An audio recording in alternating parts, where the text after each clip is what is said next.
dorp deze week vanuit Cubaat. En we hebben een speciaal inrichten kunstners Cubaat. Een kunstnerscafé.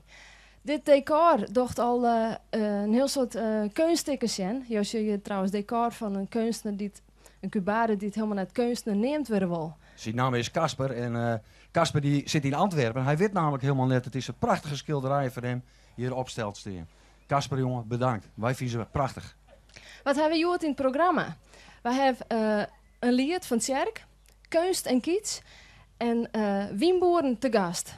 Maar hebben we al een idee? Wat hebben we nog meer? Nou, ik zal je vertellen wat wij nog meer hebben. We hebben natuurlijk de mop van Jaap Mosselman. Ik ben heel benieuwd hoe Haagse Jaapie vandaag in vorm is. En we hebben natuurlijk, weer contact met onze boetecorrespondent Dickie Chairwinder. En wat hebben we nog meer? Helemaal zien trouwens dat ik moet even naar zijn naam zeggen. Hij went het je nog net zo lang. Het schijnt de Simon Carmichelt van Cuba te wezen. Je kunt daar zijn boek signeren laten. In de hoek. Hey Jan, ja. hebben we al een idee voor €10.000? Wat we daarmee op het winnen, hoe we het besteden zullen? Ik zal die eerlijk vertellen, hè. Ik heb er eigenlijk nog geen tijd gehad om erover na te denken. Maar ik wil wel vragen aan alle Cubanen dat ze er even goed over na denken willen. Want €10.000, daar kunnen we prachtige dingen van doen. De ene zal misschien zeggen we een rotonde ergens. Maar ja, misschien ben er ook nog wel andere ideeën. Maar goed, we gaan nu share naar een filmpje. Wat je het maken is. En start de film.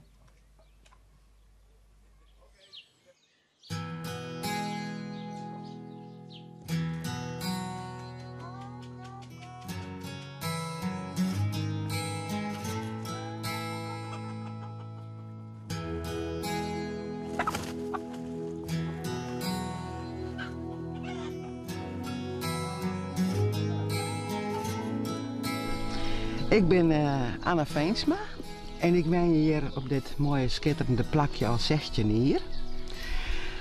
Ja, dit wie een plakje, daar ben je in de 30 jaren misschien wel 140 mensen, maar wie ben je nou met 8 mensen hier in een heel iets mooi oud, mooi schitterend oud, authentiek buurtje. Ik ben antiquair in Ljouwert. Daar heb ik mijn winkel, vlak bij het Fries Museum. Maar ik ben altijd blij als ik hier weer ben. En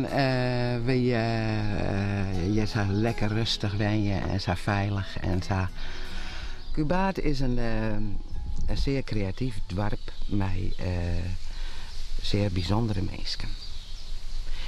En als je in tuin mooi hast of net, dat maakt het niks uit. Daar zeg ik een commentaar over. Het is tolerant dorp.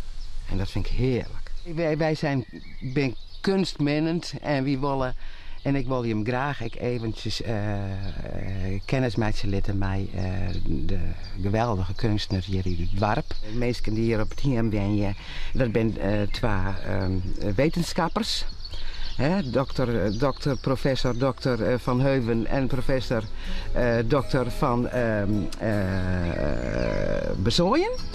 En die ben nu aan het schilderen en aan het schreeuwen. En mozaïeken. En schitterend vinden ze dat. En ze zijn hier achter en hebben ze een paar atelier.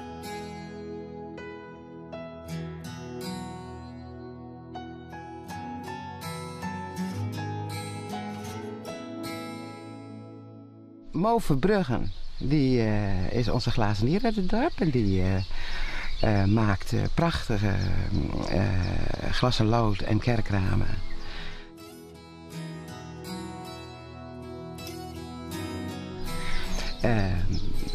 Sita Olij die maakt prachtige keramiekvazen.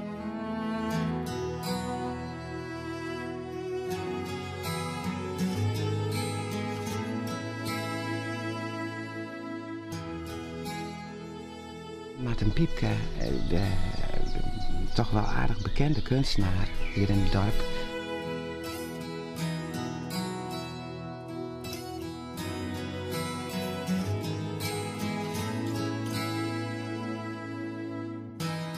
Fokke, de boer, die maakt het ook griezelijke mooie boorden met wetter en mooie schilderijen.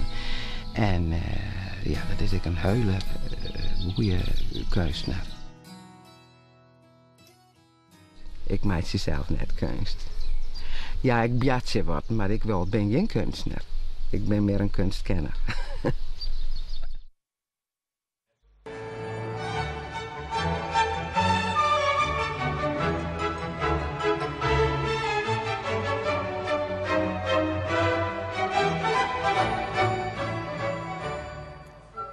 Welkom op deze hele bijzondere aflevering van Tussen Kunst en Kitsch. Vanuit het dorp Cubaat, ik wel het Louvre van het Noorden neemt. Naast mij om tafel zit Anna Veensma. Anna, welkom. Ja, goeiedag. Anna heeft samen met haar man Joost heeft zij een antiekwinkel in Leeuwarden. Die antiekwinkel die heeft een bijzondere naam, Pantarij. Zou je mij kunnen vertellen, Anna, wat dat betekent? Dat betekent alle stroom, of met de stroom mee. Dat zo is het ook in het leven. En dat is ook het allerbeste natuurlijk, om met de stroom mee te gaan. En nou ja, goed. Cubaat is natuurlijk ook een stromend dorp. Hè? Fijn. Ik hoop trouwens dat het morgen niet stroomt. Anna, we gaan eventjes naar het eerste voorwerp, want jij bent ook taxateur. Ik ga eventjes naar het eerste voorwerp. Daarvoor heb ik aan tafel Inge Slieker. Inge, welkom. Dankjewel. Inge, we zien hier een bijzonder voorwerp op tafel liggen. Vertel eens, hoe kom je eraan en wat is het volgens jou? Nou ja, kijk, ik weet niet precies wat het is. Mijn man gebruikt het als scheerkwast. Dat deed zijn vader ook al jaren. Het is al heel lang in de familie ook. Zware baardgroei dan, denk ik toch? Nou, nog niet zo erg als Lubbers, maar het is toch wel een aardig baard. Ja, goed, hij gebruikt dat dus. En laatst was er iemand bij ons en die zei, het is toch wel een heel bijzonder ding. En toen hoorde ik dat Kunst en Kitsch kwam. Toen dacht ik, nou, ik laat toch eens even kijken. Dat lijkt me een goed idee. Ik wil graag dit voorwerp even aan Anna laten zien. Misschien kan Anna ons iets meer vertellen over dit voorwerp. Anna, is het inderdaad een scheerkwast? Nee, het is natuurlijk wel een kwast, maar het heet een kalligrafeerkwast. En ze gebruiken dat in China, en vooral tegenwoordig, vroeger ook al, in het jaar 300. Maar nu hebben ze dan op de pleinen in China, de kunstenaars, het is een soort schoonschrift. En dan met een eenvoudige streek maken ze dan nou ja, de prachtigste karakters. En dat droogt dan ook meteen weer op, want dat doen ze met water. En dus dit is een kalligrafeerkwast. Anna, kun je mij vertellen, want de vraag is natuurlijk, wat is het waard? Nou, deze kwast, het is een mooie oude kwast. Ik wilde er toch een waarde aan geven van tussen de 250 en de 300 euro. Dankjewel, Anna. Tussen de 250 en de 300 euro. Gefeliciteerd, mevrouw. Nou, dat is wel een heel goed bedrag. En ik vind het ook wel heel leuk om te horen waar die voor gebruikt werd. We gaan nu over naar Jonkjeman van Tjerk Boelsma.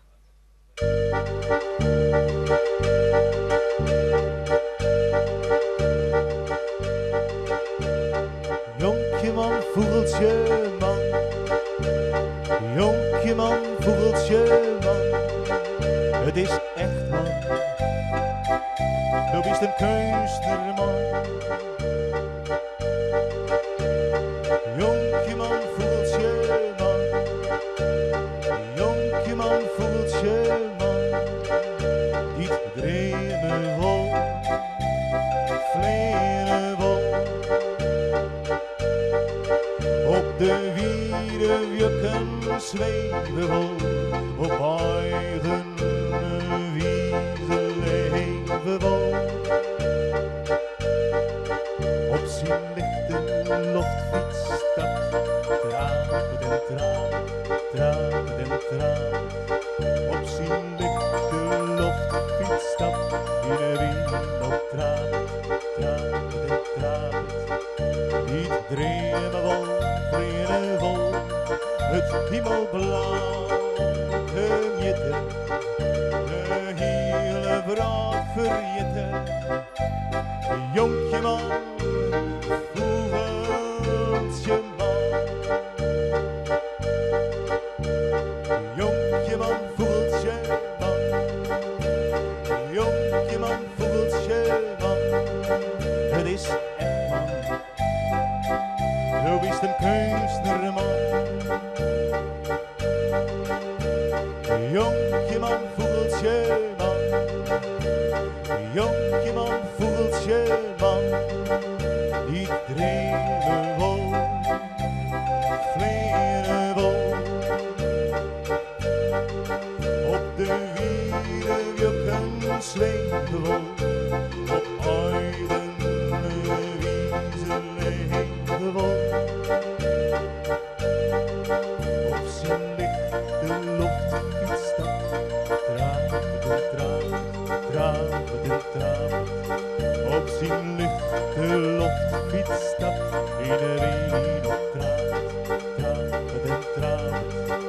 Niet drieën wol, vlieren wol, het hemelblauw te mitten.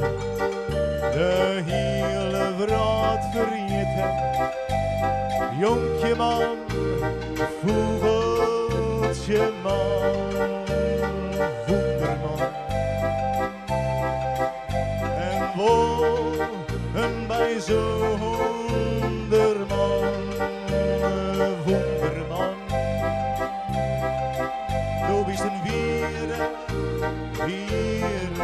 kunstman.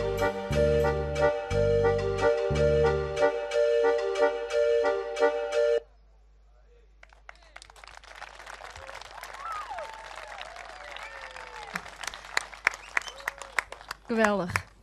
Astrid, hoe gaat het hier in de bar? Goed, hartstikke best. Het is weer heel druk en gezellig en weer een soort mensen en soort willen. Hey, wat drinken die kunsters in Cubaat eens? Wien. Frieske, klaai, wien. Oké. Ik zeg Jaap Steen, ik zal even een peteerke met Jaap doen. Jaap, is toch wel eens een aflevering van Tussen Kunst en Kiet zien? Ja, heb ik wel eens gezien, maar het is niet mijn ding hoor. Ik kijk liever naar kookprogramma's. Dat vind ik leuker. Oké. Ja, waar je vandaag verpest kan je morgen weer opnieuw maken dan, hè.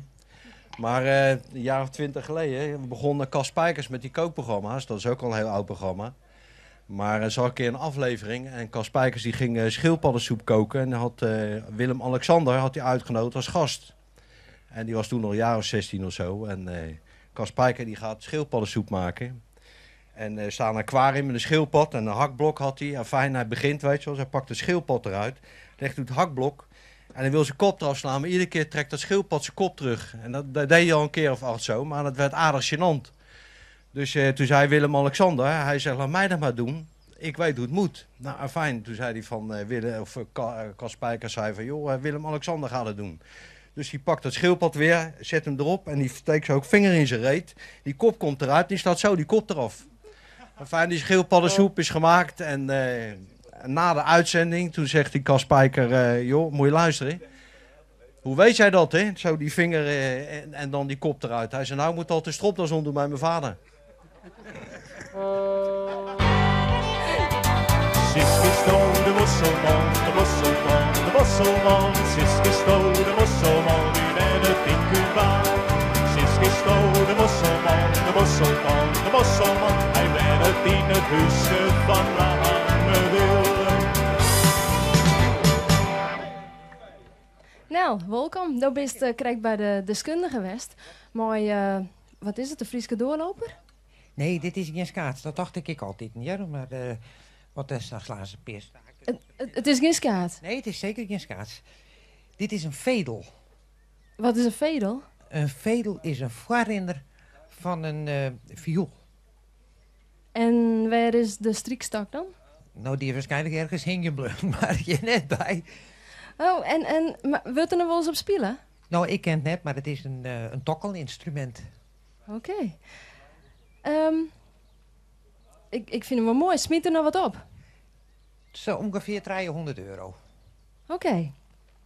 Wij gaan, dank u wel, Nel. Wij gaan oer naar Jan, maar de boetencorrespondent.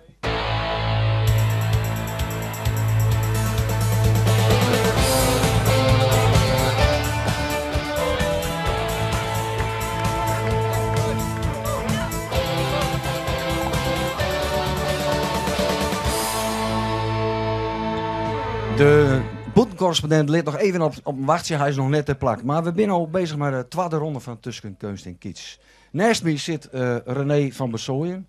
René, jij hebt wel iets heel bijzonders gevonden volgens mij. Waar en wanneer heb je dit gevonden? Nou, op een bepaald moment zijn we in de achtertuin gaan zoeken naar de beerput, want die moest er wezen. En nou, tijdens het graven kwam dit kommetje naar boven en ik dacht gelijk, dit is geen Fries aardewerk, het is geen Makhums en het is geen Borkums, maar we weten niet wat het wel is. Zullen we dat eens even gaan vragen aan Anna? Ik ben heel benieuwd wat Anna ervan vindt. Anna, kun jij vertellen wat dit is? Nou, dit is fantastisch. Ik ben hier zo blij mee dat ik dit zie, zeg. Dit is een vroeg islamitisch kommetje van tussen de 9e en de 11e eeuw. Ook weer in het Koefische schrift, is ook een soort kalligrafie. De Koran werd in de eerste Koran werd in het Koefische schrift geschreven. Het is een schitterend, prachtig. Ik ben hier zo blij mee. Het is prachtig. Je zegt Koefische schrift, hè? Zou dat dan ook niet mijn theorie kunnen bevestigen dat Cubaat, hè, met Asterix en Obelix, toch nooit echt door de Romeinen bezet is geweest? Wat denk je? Nee, ik denk het ook niet. Hè? En ik denk dat archeologen hier ook wel interessant zullen vinden dat hier Persisch oud aardewerk gevonden wordt. Nou, dit is hilarisch. Anna, ik kan bijna niet wachten en ik denk mevrouw ook niet. Maar wat is zoiets nu waard? Dit kommetje is minimaal €10.000. Nog een keer? €10.000. €10.000. €10.000. Nou, mevrouw, van harte gefeliciteerd. Dankjewel. Ja, Ik voel me net Gaston die de straatprijs uitreikt, maar ik heb het er helemaal koud van. Ja, ik moet er helemaal aan wennen. gaat u het verkopen? Ik denk het wel. Ja, natuurlijk. Ik vind er niks aan. Nee, ik eigenlijk ook niet. Maar, nou, ik vind het fantastisch voor u. Ik wil u van harte feliciteren. Mevrouw Veensma ook hartelijk bedankt. Ik wil even vertellen dat wij zometeen gaan wij nog even naar een hele bijzondere wienboer. En wien kun je natuurlijk uitleggen op velelei manieren. We zullen zien, Marian, zit je ondertussen bij de wienboer?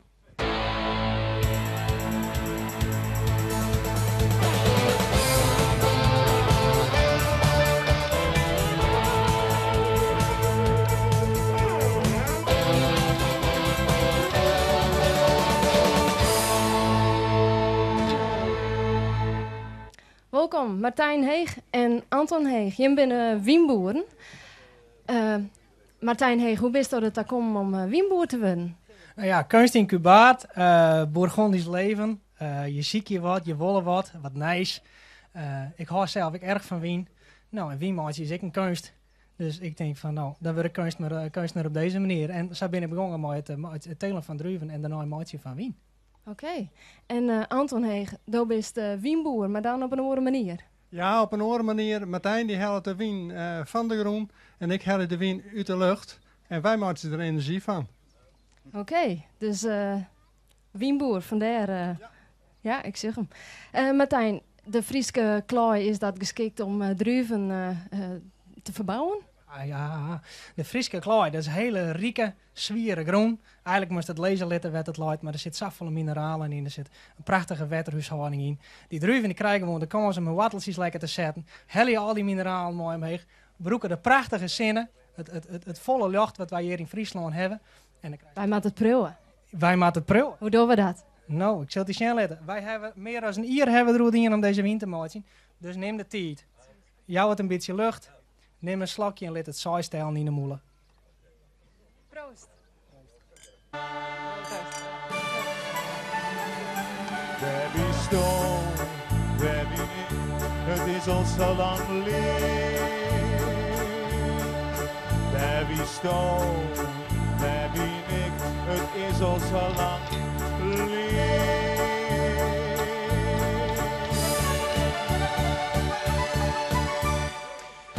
Ja, waar bist u? Nou, het is weer tijd voor uw boetencorrespondent Dickie Tjerwijnder. Kisto Maillere, Dickie. Ja, is mijn borsthaar een beetje in beeld zo, mensen?